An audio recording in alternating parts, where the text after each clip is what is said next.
ನಮಸ್ಕಾರ ಸ್ನೇಹಿತರೆ. ಸ್ಪೋರ್ಟ್ಸ್ ಅಂದರೆ 2026-27ನೇ ಸಾಲಿನ ಒಂದು ಸ್ಪೋರ್ಟ್ಸ್ ಅಥವಾ ಪಂದ್ಯಾಟಗಳಲ್ಲಿ ಅಥವಾ ಕ್ರೀಡಾಕೂಟದಲ್ಲಿ ಪಾರ್ಟಿಸಿಪೇಟ್ ಮಾಡ್ತಿರ್ತಕ್ಕಂಥ ಸ್ಟೂಡೆಂಟ್ ಅವರ ಒಂದು ಮಾಹಿತಿಯನ್ನು ಎಲಿಜಿಬಿಲಿಟಿ ಸರ್ಟಿಫಿಕೇಟನ್ನು ನಾವು ಆನ್ಲೈನಲ್ಲಿ ಎಲಿಜಿಬಿಲಿಟಿ ಸರ್ಟಿಫಿಕೇಟನ್ನು ಎಂಟ್ರಿ ಮಾಡಬೇಕಾಗಿರುತ್ತದೆ. ಸೊ ಸ್ಪೋರ್ಟ್ಸ್ನಲ್ಲಿ ಪಾರ್ಟಿಸಿಪೇಟ್ ಮಾಡ್ತಿರ್ತಕ್ಕಂತಹ ಸ್ಟೂಡೆಂಟ್ ಎಲಿಜಿಬಿಲಿಟಿ ಫಾರ್ಮನ್ನು ಆನ್ಲೈನ್ನಲ್ಲಿ ಯಾವ ರೀತಿ ನಾವು ಸಬ್ಮಿಟ್ ಮಾಡಬೇಕು ಅನ್ನೋದನ್ನು ಈ ವಿಡಿಯೋದಲ್ಲಿ ನೋಡ್ತಾ ಹೋಗೋಣ. ಸೊ ಅದಕ್ಕಾಗಿ ನೀವು ನಿಮ್ಮ ಮೊಬೈಲ್ನಲ್ಲಿ ಯಾವುದಾದ್ರೂ ಒಂದು ಬ್ರೌಸರನ್ನು ಓಪನ್ ಮಾಡಿಕೊಳ್ಳಿ. ಸರ್ಚ್ನಲ್ಲಿ ಸಮಗ್ರ ಶಿಕ್ಷಣ ಕರ್ನಾಟಕ ಅಂತ ಟೈಪ್ ಮಾಡಿಕೊಂಡು ಸರ್ಚ್ ಕೊಡಿ. ಸೊ ನಿಮಗೆ ಸರ್ಚ್ ರಿಸಲ್ಟ್ಸಲ್ಲಿ ಮೊದಲನೇ ಒಂದು ಹೈಪರ್ ಲಿಂಕ್ ಸಮಗ್ರ ಶಿಕ್ಷಣ Karnataka web link search results ಮೇಲೆ ಕ್ಲಿಕ್ ಮಾಡಿ. ಸಮಗ್ರ ಶಿಕ್ಷಣ ಕರ್ನಾಟಕ ಇಂಟರ್ಫೇಸ್ ಪೇಜ್ ಬರ್ತದೆ. ಕೆಳಗಡೆಗೆ ಸ್ಕ್ರಾಲ್ ಮಾಡಿ, ಇಲ್ಲಿ ಸ್ಪೋರ್ಟ್ಸ್ ಅಂತಕ್ಕಂಥ ಒಂದು ಐಕನ್ ಇದೆ. ಇಲ್ಲಿ ಕೆಳಗಡೆ ಸ್ಪೋರ್ಟ್ಸ್ ಅಂತಕ್ಕಂಥ ಕೆಳಗೆ ಒಂದು ಲಾಗಿನ್ ಏನೊಂದು ಬಟನ್ ಇದೆ, ಲಾಗಿನ್ ಅಕ್ಷರಗಳ ಮೇಲೆ ನೀವು ಕ್ಲಿಕ್ ಮಾಡಿ. ನೆಕ್ಸ್ಟ್ ನಿಮಗೆ ಈ ರೀತಿ ಕರ್ನಾಟಕ ಸ್ಪೋರ್ಟ್ಸ್ ಅಂತ ಇಂಟರ್ಫೇಸ್ ಪೇಜ್ ಬರ್ತದೆ. ಇಲ್ಲಿ ಗ್ರೀನ್ ಕಲರ್ನಲ್ಲಿ ಲಾಗಿನ್ ಅಂತಕ್ಕಂಥ ಬಟನ್ ಇರ್ತದೆ. ಲಾಗಿನ್ ಗ್ರೀನ್ ಕಲರ್ ಬಟನ್ ಮೇಲೆ ಕ್ಲಿಕ್ ಮಾಡಿ. Sports 2026 national and state sports management portal ಅಂತ ಬರುತ್ತೆ. ಲಾಗಿನಲ್ಲಿ ಎಂಟರ್ ಯೂಸರ್ ನೇಮ್ ಪಾಸ್ವರ್ಡ್ ಕೇಳುತ್ತೆ. ನೀವು ನಿಮ್ಮ ಶಾಲೆಯ ಉಡಾಯ ಸಂಖ್ಯೆಯನ್ನು ಎಂಟರ್ ಯೂಸರ್ ನೇಮ್ ಸ್ಥಳದಲ್ಲಿ ಕೊಡಿ. ಎಂಟರ್ ಪಾಸ್ವರ್ಡ್ನಲ್ಲಿಯೂ ಕೂಡ ನಿಮ್ಮ ಶಾಲೆಯ ಉಡಾಯ ಸಂಖ್ಯೆಯನ್ನು ಎಂಟರ್ ಮಾಡಿ. ಕೊಟ್ಟಿರೋ ಕ್ಯಾಪ್ಚಾವನ್ನು ಕ್ಯಾಪ್ಚಾ ಬಾಕ್ಸಲ್ಲಿ ಕೊಡಿ. ಲಾಗಿನ್ ಬ್ಲೂ ಕಲರ್ ಬಟನ್ ಮೇಲೆ ಕ್ಲಿಕ್ ಮಾಡಿ. ಒಂದು ವೇಳೆ ನೀವು ಪಾಸ್ವರ್ಡ್ ಸ್ಥಳದಲ್ಲಿ ಪಾಸ್ವರ್ಡ್ ಏನಾದರೂ ಕ್ರಿಯೇಟ್ ಮಾಡ್ಕೊಂಡಿದ್ರಿ ಅದನ್ನು ಎಂಟ್ರಿ ಮಾಡಿ. ಲಾಗಿನ್ ಮೇಲೆ ಕ್ಲಿಕ್ ಮಾಡಿ. ಮತ್ತು ನೀವು ಕ್ರಿಯೇಟ್ ಮಾಡಿಕೊಂಡಿರ್ತಕ್ಕಂಥ ಪಾಸ್ವರ್ಡನ್ನು ಮರ್ತಿದ್ರೆ ಚೇಂಜ್ ಪಾಸ್ವರ್ಡ್ ಬಟನ್ ಮೇಲೆ ಕ್ಲಿಕ್ ಮಾಡಿ.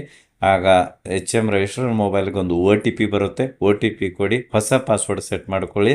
ಲಾಗಿನ್ ಆಗಿ. ಒಂದು ವೇಳೆ ನಿಮಗೆ ಲಾಗಿನ್ ಪ್ರಾಬ್ಲಮ್ ಆದರೆ ನಿಮ್ಮ ಬ್ಲಾಕ್ MIS ಪ್ರೋಗ್ರಾಮರ್ ಅವರನ್ನು ಕಾಂಟ್ಯಾಕ್ಟ್ ಮಾಡಿ. ನಾನೀಗ user name password captcha entry ಮಾಡಿ ಲಾಗಿನ್ ಮೇಲೆ ಕ್ಲಿಕ್ ಮಾಡಿ ಲಾಗಿನ್ ಆಗ್ತಾ ಇದ್ದೇನೆ.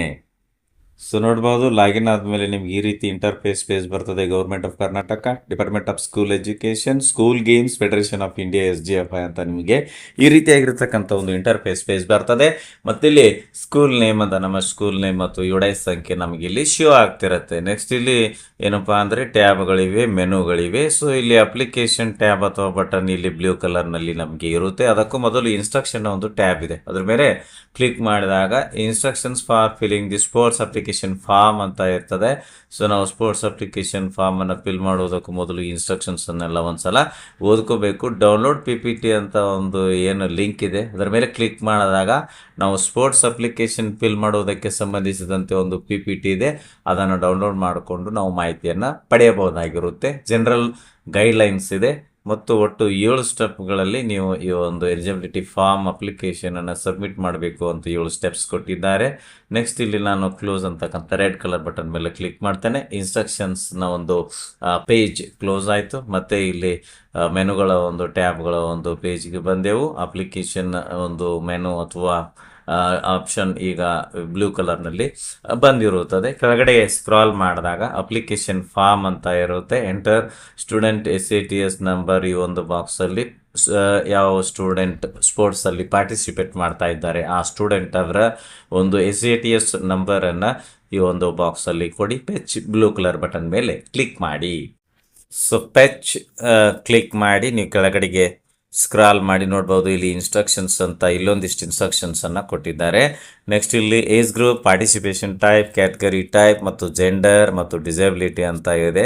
ಅದರ ಕೆಳಗಡೆ ಇಲ್ಲಿ ಆ್ಯಡ್ ಇವೆಂಟು ವ್ಯೂ ಅಂತಕ್ಕಂಥ ಒಂದು ಏನಿದೆ ಬಟನ್ಗಳಿವೆ. ಮೊದಲಿಗೆ ನೀವು ಏನೊಂದು STS ನಂಬರನ್ನು ಎಂಟ್ರಿ ಮಾಡ್ತೀರಿ. ಪೆಚ್ ಅಂತ ಕ್ಲಿಕ್ ಮಾಡಿ ಕೆಳಗಡೆಗೆ ಸ್ಕ್ರಾಲ್ ಮಾಡಿ ವ್ಯೂ ಅಂತಕ್ಕಂಥ ಒಂದು ಬಟನ್ ಮೇಲೆ ಕ್ಲಿಕ್ ಮಾಡಬೇಕು. ನಾನೀಗ ವ್ಯೂ ಅಂತಕ್ಕಂಥ ಒಂದು ಬ್ಲ್ಯಾಕ್ ಕಲರ್ ಬಟನ್ ಮೇಲೆ ನಾನೀಗ ಕ್ಲಿಕ್ಕನ್ನು ಮಾಡ್ತೇನೆ. ಎಲಿಜಿಬಿಲಿಟಿ ಸರ್ಟಿಫಿಕೇಟ್ ಆಫ್ ಎಲಿಜಿಬಿಲಿಟಿ ಅಂತ ಬಂತು. ಅಂದರೆ ನಾವು ಯಾವೊಂದು ಸ್ಟೂಡೆಂಟ್ STS ನಂಬರ್ ಹಾಕಿ ಪೆಚ್ ಅಂತ ಕೊಟ್ಟಿದ್ದೀವೋ ಅದೇ ಸೇಮ್ ವಿದ್ಯಾರ್ಥಿ ಡೀಟೇಲ್ಸ್ ಬಂದಿರತಕ್ಕಂಥದ್ದನ್ನು ಕನ್ಫರ್ಮ್ ಮಾಡ್ಕೋಬೇಕು.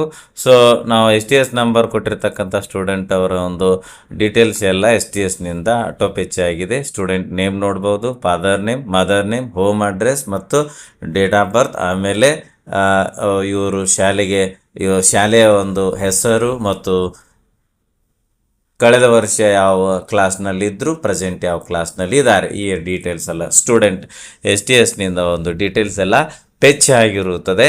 ನೆಕ್ಸ್ಟ್ ಇಲ್ಲಿ personal identification marks, track suit size, shoe size, upload photo, ಇಲ್ಲಿ ಸ್ಟೂಡೆಂಟ್ ಫೋಟೋ ಅಪ್ಲೋಡ್ ಮಾಡ್ತಕ್ಕಂಥದ್ದು, ಅಪ್ಲೋಡ್ ಸೈನ್ನಲ್ಲಿ ಸ್ಟೂಡೆಂಟ್ ಸೈನ್ ಅಪ್ಲೋಡ್ ಮಾಡಬೇಕಾಗುತ್ತೆ, ಮತ್ತು ಬ್ಯಾಂಕ್ ಡೀಟೇಲ್ಸಲ್ಲಿ ಸ್ಟೂಡೆಂಟ್ ಬ್ಯಾಂಕ್ ಡೀಟೇಲ್ಸ್ ಎಲ್ಲ ಕೊಡಬೇಕಾಗುತ್ತೆ. ಡಿಕ್ಲರೇಷನ್ ಮೇಲೆ ಕ್ಲಿಕ್ ಮಾಡೋದ್ರ ಮೂಲಕ ಈ ಸ್ಟೂಡೆಂಟ್ ಅವರ ಪೇರೆಂಟ್ಸ್ ಅವರಿಂದ ಒಂದು ಡಿಕ್ಲರೇಷನನ್ನು ಕೂಡ ಅಪ್ಲೋಡ್ ಮಾಡಬೇಕಾಗುತ್ತೆ. ಸೊ ಅದನ್ನು ನೆಕ್ಸ್ಟ್ ನೋಡೋಣ.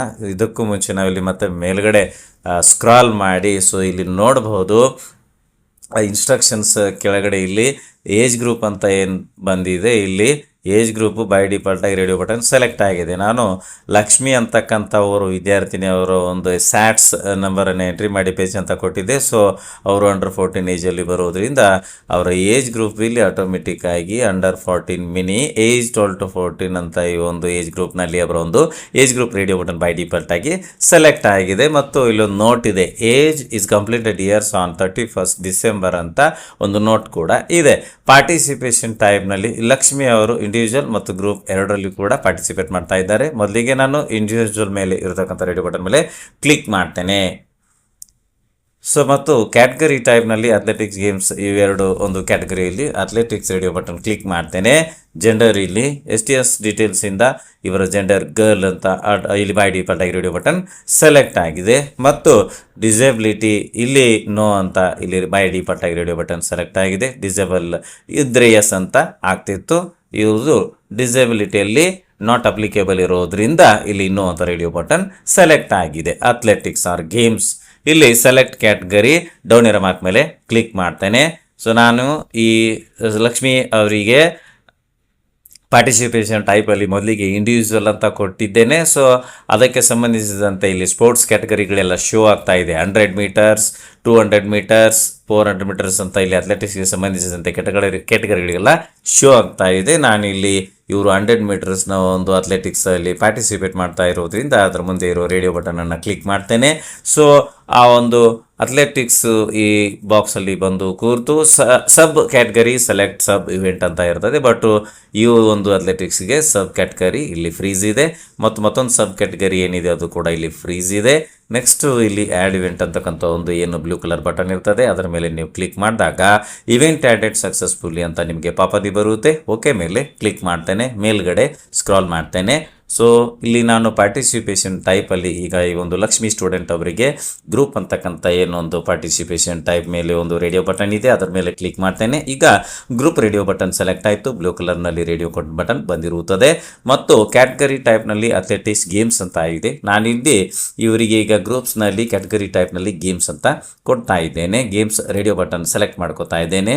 ಗೇಮ್ಸ್ ಮೇಲೆ ಇರುವ ರೇಡಿಯೋ ಬಟನ್ ಬ್ಲೂ ಕಲರ್ನಲ್ಲಿ ಬಂತು. ಕೆಳಗಡೆ ಜೆಂಡರ್, ಡಿಸಬಿಲಿಟಿ ಎಲ್ಲ ನೋಡ್ಬೋದು. ಮತ್ತು ಅಥ್ಲೆಟಿಕ್ಸ್ ಗೇಮ್ಸ್ ಇಲ್ಲಿ ಸೆಲೆಕ್ಟ್ ಕ್ಯಾಟಗರಿ ಡೌನ್ ಇರೋ ಮಾರ್ಕ್ ಮೇಲೆ ಕ್ಲಿಕ್ ಮಾಡಿದಾಗ ಸೊ ಇಲ್ಲಿ ಗ್ರೂಪ್ನ ಒಂದು ಟೈಪ್ಗೆ ಸಂಬಂಧಿಸಿದಂತಹ ಒಂದು ಗೇಮ್ಸ್ಗಳಲ್ಲಿ swimming, cycling, kabaddi, kho kho, volleyball, throwball ಅಂತ ಗ್ರೂಪ್ ಒಂದು ಗೇಮ್ಸ್ ಎಲ್ಲ ಇಲ್ಲಿ ನಮಗೆ ಈ ಒಂದು ಡ್ರಾಪ್ ಡೌನ್ನಲ್ಲಿ ಈ ಒಂದು ಲಿಸ್ಟಲ್ಲಿ ನಮಗೆ ಶೋ ಆಗ್ತಿರುತ್ತೆ. ನಾನಿಲ್ಲಿ ಇವರು ಕಬಡ್ಡಿಯಲ್ಲಿ ಪಾರ್ಟಿಸಿಪೇಟ್ ಮಾಡ್ತಾ ಇರೋದ್ರಿಂದ ಕಬಡ್ಡಿ ಮುಂದೆ ಇರೋ ರೇಡಿಯೋ ಬಟನನ್ನು ಸೆಲೆಕ್ಟ್ ಮಾಡ್ಕೋತಾ ಇದ್ದೇನೆ. ಸೊ ಇಲ್ಲಿ ಮತ್ತೆ ಏನಾಗುತ್ತೆ, ನಿಮಗೆ sub category select sub event ಅಂತ ಬರುತ್ತೆ. ಸೊ ಇಲ್ಲಿ ನೀವು ಸಬ್ ಇವೆಂಟ್ ಇದ್ರ ಒಂದು ಡೌನರ್ ಮಾರ್ಕ್ ಮೇಲೆ ಕ್ಲಿಕ್ ಮಾಡಿದಾಗ select sub event 11 into 8 meters court dimension below 48 kg ಅಂತ ನಿಮ್ಗೆ ಇಲ್ಲಿ ಬಂದಿರುತ್ತೆ ಸಬ್ ಇವೆಂಟು.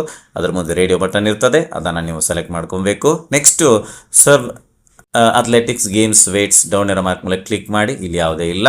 ನೆಕ್ಸ್ಟು ಇಲ್ಲಿ ನೀವು ಆ್ಯಡ್ ಇವೆಂಟ್ ಬಟನ್ ಮೇಲೆ ಅಂತಕ್ಕಂಥ ಒಂದು ಬ್ಲೂ ಕಲರ್ ಬಟನ್ ಮೇಲೆ ಕ್ಲಿಕ್ ಮಾಡಿ.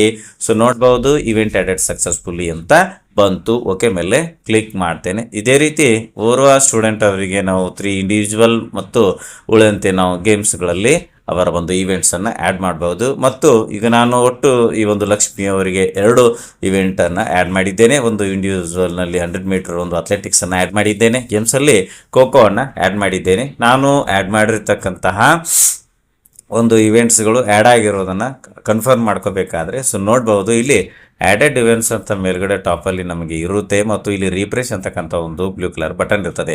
ಈ ರಿಫ್ರೆಶ್ ಬಟನ್ ಮೇಲೆ ನೀವು ಈಗ ಕ್ಲಿಕ್ ಮಾಡಿ. ಸೊ ಕ್ಲಿಕ್ ಮಾಡಿದಾಗ ನೀವು ಈ ಒಂದು ಸ್ಟೂಡೆಂಟ್ ಅವರಿಗೆ ಇಂಡಿವಿಜುವಲ್ನಲ್ಲಿ ಆಗಿರ್ಬೋದು ಅಥವಾ ಗೇಮ್ಸ್ನಲ್ಲಿ ಆಗಿರ್ಬೋದು ಯಾವ್ಯಾವ ಒಂದು ಇವೆಂಟ್ಸ್ ಆ್ಯಡ್ ಮಾಡಿದ್ದೀರಿ, ಪಾರ್ಟಿಸಿಪೇಷನ್ ಟೈಪನ್ನು ಕ್ಯಾಟಗರಿಗಳನ್ನು ಆ್ಯಡ್ ಮಾಡಿದ್ದೀರಿ ಅದೆಲ್ಲ ಇಲ್ಲಿ ಶೋ ಆಗುತ್ತೆ. ಆ್ಯಡ್ ಮಾಡಿರ್ತಕ್ಕಂಥ ಇವೆಂಟನ್ನು ನೀವು ಡಿಲೀಟ್ ಮಾಡಬೇಕಾದ್ರೆ ಆ್ಯಡ್ ಮಾಡಿರುವ ಇವೆಂಟ್ ಕೆಳಗಡೆ ಇದೇನಿರುತ್ತೆ ಒಂದು ರೆಡ್ ಕಲರ್ನಲ್ಲಿ ಡಿಲೀಟ್ ಬಟನ್ ಇರ್ತದೆ. ಅದರ ಮೇಲೆ ಕ್ಲಿಕ್ ಮಾಡಿದ್ರೆ ನೀವು ಆ್ಯಡ್ ಮಾಡಿರ್ತಕ್ಕಂತಹ ಒಂದು ಇವೆಂಟ್ ಡಿಲೀಟ್ ಆಗುತ್ತದೆ. ಮತ್ತು ನಾನಿಲ್ಲಿ ಕೆಳಗಡೆಗೆ ಸ್ಕ್ರಾಲ್ ಮಾಡ್ತೇನೆ. ಸ್ಕ್ರಾಲ್ ಮಾಡಿ ನೋಡಬಹುದು ಇಲ್ಲಿ ಮತ್ತೆ ನಾನು ವ್ಯೂ ಮೇಲೆ ಕ್ಲಿಕ್ ಮಾಡ್ತೇನೆ. ಕ್ಲಿಕ್ ಮಾಡಿದಾಗ ಸರ್ಟಿಫಿಕೇಟ್ ಆಫ್ ಎಲಿಜಿಬಿಲಿಟಿ ಪೇಜ್ ಬರುತ್ತೆ. ಇಲ್ಲಿ ಸ್ಟೂಡೆಂಟ್ ಡೀಟೇಲ್ಸ್ ಎಲ್ಲ SATS ನಿಂದ ಪೇಜ್ ಆಗಿರ್ತಕ್ಕಂಥದ್ದನ್ನು ನೋಡಬಹುದು. ಇನ್ನು ಎಲಿಜಿಬಿಲಿಟಿ ಸರ್ಟಿಫಿಕೇಟಲ್ಲಿ STS ನಿಂದ ಪೇಜ್ ಆಗಿರುವ ಡೀಟೇಲ್ಸನ್ನು ಬಿಟ್ಟು ನಾವು ಮ್ಯಾಂಡೇಟರಿ ಆಗಿ ಅಥವಾ ಕಂಪಲ್ಸರಿ ಆಗಿ ಫಿಲ್ ಮಾಡಬೇಕಾಗಿರತಕ್ಕಂತಹ ಮಾಹಿತಿ ಯಾವುದಪ್ಪ ಅಂತ ಕೇಳಿದ್ರೆ ನೆಕ್ಸ್ಟು ಪರ್ಸನಲ್ ಐಡೆಂಟಿಫಿಕೇಶನ್ ಮಾರ್ಕ್ಸ್.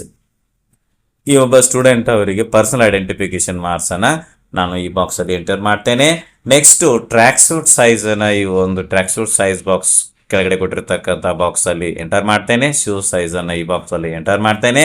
ಮತ್ತು ಅಪ್ಲೋಡ್ ಫೋಟೋ ಅಂತ ಇದೆ. ನಾನು ಈ ಒಬ್ಬ ಲಕ್ಷ್ಮಿ ಸ್ಟೂಡೆಂಟ್ ಅವರ ಒಂದು ಫೋಟೋವನ್ನು ಸೆಲೆಕ್ಟ್ ಮಾಡಿ ಅಪ್ಲೋಡ್ ಮಾಡಬೇಕು. ಸೊ ಲಕ್ಷ್ಮಿ ಸ್ಟೂಡೆಂಟ್ ಅವರ ಫೋಟೋವನ್ನು ಈಗಾಗಲೇ ನಾನು ಮೊಬೈಲ್ ಮೂಲಕ ಫೋಟೋ ತೆಗೆದಿಟ್ಕೊಂಡಿದ್ದೇನೆ ಮತ್ತು ಆ ಫೋಟೋವನ್ನು ನಾನು 50 KB ಕಾಂಪ್ರೆಸ್ ಕೂಡ ಮಾಡಿದ್ದೇನೆ.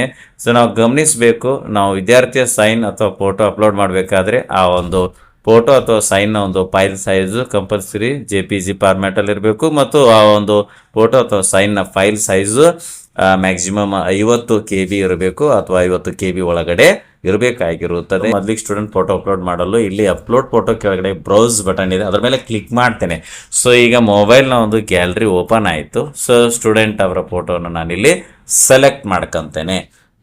ನಾನು ಸೆಲೆಕ್ಟ್ ಮಾಡಿಕೊಂಡ ಫೋಟೋ ಈ ಬಾಕ್ಸಲ್ಲಿ ಬಂದು ಕೂರ್ತು. ನೆಕ್ಸ್ಟು ಅಪ್ಲೋಡ್ ಸೈನ್ ಅಂತಕ್ಕಂಥ ಕೆಳಗಡೆ ಒಂದು ಏನು ಬ್ರೌಸ್ ಇದೆ, ಬ್ರೌಸ್ ಮೇಲೆ ಕ್ಲಿಕ್ ಮಾಡ್ತೇನೆ. ಈಗ ಮೊಬೈಲ್ನ ಗ್ಯಾಲರಿ ಓಪನ್ ಆಯಿತು. ಈ ಸ್ಟೂಡೆಂಟ್ ಅವರ ಸೈನನ್ನು ನಾನು ಸೆಲೆಕ್ಟ್ ಮಾಡ್ಕೋತೇನೆ. ಸೊ ಸೆಲೆಕ್ಟ್ ಮಾಡಿ ಕೊಟ್ಟಿರ್ತಕ್ಕಂಥ ಸೈನು ಈ ಸೈನ್ ಬಾಕ್ಸಲ್ಲಿ ಬಂದು ಕೂರ್ತು. ಇನ್ನು ಬ್ಯಾಂಕ್ ಡೀಟೇಲ್ಸನ್ನು ಎಂಟ್ರಿ ಮಾಡಬೇಕಾಗಿದೆ. ಸ್ಟೂಡೆಂಟ್ ಅವರ account number, IFSC code, bank ನೇಮನ್ನು ಕೊಡ್ತೇನೆ. ನೆಕ್ಸ್ಟ್ ಇಲ್ಲಿ ಡಿಕ್ಲರೇಷನ್ ಅಂತಕ್ಕಂಥ ಬಟನ್ ಇದೆ, ಅದರ ಮೇಲೆ ಕ್ಲಿಕ್ ಮಾಡ್ತೇನೆ. ಡಿಕ್ಲರೇಷನ್ ಮೇಲೆ ಕ್ಲಿಕ್ ಮಾಡಿದಾಗ ಈ ರೀತಿ ಒಂದು ಡಿಕ್ಲರೇಷನ್ನ ಪೇಜ್ ತೆರೆದುಕೊಳ್ತದೆ. ಇಲ್ಲಿ ಒಂದು ಏನು ಚೆಕ್ ಬಾಕ್ಸ್ ಇದೆ ಅದರ ಮೇಲೆ ನೀವು ಜಸ್ಟ್ ಕ್ಲಿಕ್ ಮಾಡಿ ಅಲ್ಲಿ ಟಿಕ್ ಮಾರ್ಕ್ ಬರುತ್ತೆ. ಐ ಅಕ್ಸೆಪ್ಟ್ ದಿ ಡೆಕ್ಲರೇಷನ್ ಅಂತ ಇರುತ್ತೆ. ಮತ್ತು ಇಲ್ಲಿ ಒಂದು ಬ್ರೌಸ್ ಅಂತಕ್ಕಂಥ ಬಟನ್ ಇದೆ. ಸೊ ಅದರ ಮೇಲೆ ನೀವು ಕ್ಲಿಕ್ ಮಾಡಿ. ಸೊ ನೀವು ಏನು ಮಾಡಬೇಕಪ್ಪ ಅಂದರೆ ಈ ಒಂದು ಸ್ಕ್ರೀನಲ್ಲಿ ಕಾಣ್ತಿರ್ತವಂಗೆ ಒಂದು ಡಿಕ್ಲರೇಷನನ್ನು ಪೇರೆಂಟ್ಸ್ ಯಾರು ಈ ಸ್ಟೂಡೆಂಟ್ ಪಾರ್ಟಿಸಿಪೇಟ್ ಮಾಡ್ತಾ ಇದ್ದಾರೆ ಆ ಒಬ್ಬ ಸ್ಟೂಡೆಂಟ್ ಪೇರೆಂಟ್ಸ್ ಅವರ ಕಡೆಯಿಂದ ಈ ರೀತಿ ನೀವು ಡಿಕ್ಲರೇಷನನ್ನು ತಗೋಬೇಕು. ಮತ್ತು ಡಿಕ್ಲರೇಷನ್ ಏನೊಂದು ಪೇಜ್ ಇರ್ತದೆ, ಈ ಡಿಕ್ಲರೇಷನ್ಗೆ ಪೇರೆಂಟ್ಸು ಒಂದು ಸಹಿಯನ್ನು ಮಾಡ್ಕೊಂಬಿಟ್ಟು ಅದನ್ನು ನೀವು ಫೋಟೋ ತೆಗೆದು PDF ಮಾಡಿ ಸೇವ್ ಮಾಡಿ ಮೊಬೈಲ್ನಲ್ಲಿ PDF ಫೈಲ್ ಡಿಕ್ಲರೇಷನ್ PDF ಫೈಲನ್ನು ಸೇವ್ ಮಾಡಿ ಇಟ್ಕೊಂಡಿರಬೇಕು. ಅದನ್ನು ಅಪ್ಲೋಡ್ ಮಾಡಲು ಇಲ್ಲಿ ಬ್ರೌಸ್ ಮೇಲೆ ನೀವು ಕ್ಲಿಕ್ ಮಾಡಿದಾಗ ನಿಮ್ಮ ಮೊಬೈಲ್ನ ಒಂದು ಫೈಲ್ ಮ್ಯಾನೇಜರ್ ಓಪನ್ ಆಗುತ್ತೆ. ಸೊ ನೀವು ಆ ಒಂದು ಡಿಕ್ಲರೇಷನ್ ಫಾರ್ಮನ್ನು ನಿಮ್ಮ ಒಂದು ಫೈಲ್ ಮ್ಯಾನೇಜರ್ನಿಂದ ಸೆಲೆಕ್ಟ್ ಮಾಡ್ಕೊಳ್ಳಿ. ಸೆಲೆಕ್ಟ್ ಮಾಡಿಕೊಂಡಿರ್ತಕ್ಕಂಥ ಒಂದು ಫೈಲ್ ಇಲ್ಲಿ ಬಾಕ್ಸಲ್ಲಿ ಬಂದು ಕೂರುತ್ತೆ. ಫೈಲ್ ನೇಮ್ ಸಮೇತ ಇಲ್ಲಿ ನೀವು ನೋಡ್ಬೋದಾಗಿರುತ್ತೆ. ನೆಕ್ಸ್ಟ್ ಇಲ್ಲಿ ಕೆಳಗಡೆ ಕೂಡ ಇಲ್ಲಿ ಏನಪ್ಪ ಅಂದರೆ ಡಿಕ್ಲರೇಷನ್ ಒಂದು ಡೀಟೇಲ್ಸ್ ಎಲ್ಲ ಈ ರೀತಿ ಇರುತ್ತೆ. Next upload file submit back ಅಂತ ಬಟನ್ ಇರ್ತದೆ. ಅಪ್ಲೋಡ್ ಫೈಲ್ ಅಂತಕ್ಕಂಥ ಒಂದು ಬ್ಲೂ ಕಲರ್ ಬಟನ್ ಮೇಲೆ ನೀವು ಕ್ಲಿಕ್ ಮಾಡಿ ಅಪ್ಲೋಡೆಡ್ ಸಕ್ಸಸ್ಫುಲಿ ಅಂತ ಬರುತ್ತೆ. ಲಾಸ್ಟಲ್ಲಿ ಸಬ್ಮಿಟ್ ಅಂತಕ್ಕಂಥ ಬಟನ್ ಇರ್ತದೆ. ಸಬ್ಮಿಟ್ ಮೇಲೆ ಕ್ಲಿಕ್ ಮಾಡಿ ನೋಡ್ಬೋದು form submitted successfully, your application reference number is ಅಂತ ನಿಮ್ಗೆ ಇಲ್ಲಿ ರೆಫರೆನ್ಸ್ ನಂಬರು ಶೋ ಆಗುತ್ತೆ. ರೆಫರೆನ್ಸ್ ನಂಬರನ್ನು ಬರೆದಿಟ್ಕೊಳ್ಳಿ ಅಥವಾ ಸ್ಕ್ರೀನ್ ಶಾಟ್ ತಗೊಳ್ಳಿ. ನೆಕ್ಸ್ಟ್ ಇದು ನಿಮಗೆ ಬೇಕಾಗುತ್ತೆ. ಈಗ ಓಕೆ ಮೇಲೆ ಕ್ಲಿಕ್ ಮಾಡಿ. ವಿಡಿಯೋ ಇಷ್ಟ ಆದರೆ ಲೈಕ್ ಮಾಡಿ, ಉಪಯುಕ್ತ ಅನಿಸಿದ್ರೆ ಶೇರ್ ಮಾಡಿ. ಈ ರೀತಿ ವಿಡಿಯೋಗಳಿಗಾಗಿ ಚಾನಲ್ಗೆ ಸಬ್ಸ್ಕ್ರೈಬ್ ಆಗಿ ಬೆಲ್ ಬಟನ್ ಪ್ರೆಸ್ ಮಾಡಿ ನೋಟಿಫಿಕೇಶನ್ ಅಲ್ಲಿ ಆಲ್ ಸೆಲೆಕ್ಟ್ ಮಾಡಿಕೊಳ್ಳಿ. ನಾವು ಮಾಡೋ ವಿಡಿಯೋಗಳ ಅಪ್ಡೇಟ್ಸ್ ಪಡಿತಾ ಇರಿ. Thanks for watching. ಧನ್ಯವಾದಗಳು. ಒಂದೇ ಮಾತರಂ.